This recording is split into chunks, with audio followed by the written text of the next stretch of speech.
You know you've done the best work when CNN agrees with you when you're called Trump. I do think that all sides agree that Trump's hand in this has made a difference, one way or another. Yeah, they don't want to deal with Trump. He's been perfectly clear. He has not vacillated about his message that if they don't send our people back, there's going to be hell to pay. And thank God he has been on that message and he has not wavered from it. He's not stepped back from it.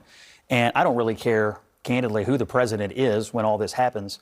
I just want him back. I mean, I've worn this yellow ribbon out here every night for over a year because I think there's so many families who are just devastated. They're hurting. They don't know what the situation is. And we need this to come to an end. There are Americans involved here.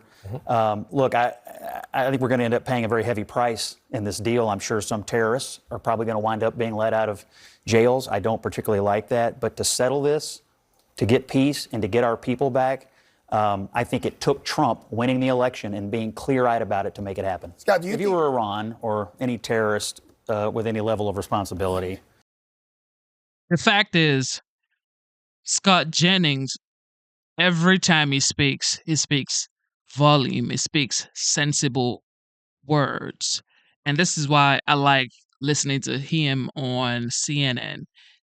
Even the people on CNN are saying that Trump had a lot to do with this ceasefire negotiation deal with Hamas and Israel. Because he said if the peace deal isn't done and the hostages aren't back in the United States or released, there would be hell to pay. And now it is what, 4 days to the inauguration, and everything he said is coming to fruition. This is what you call the 47th effect. What you have witnessed is that the Biden administration has tried to, at various points, put shackles on Israel.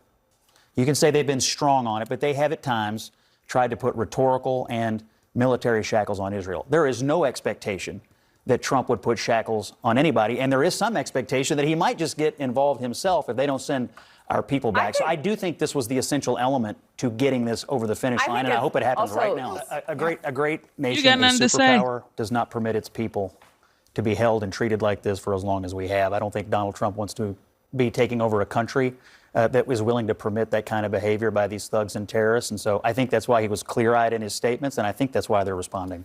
All right, everyone.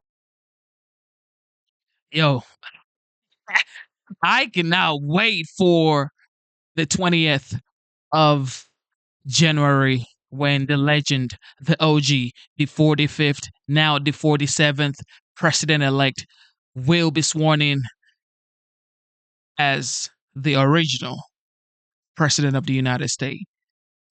Prosperity is back. Strength is back. Okay? America is back. No more senseless wars.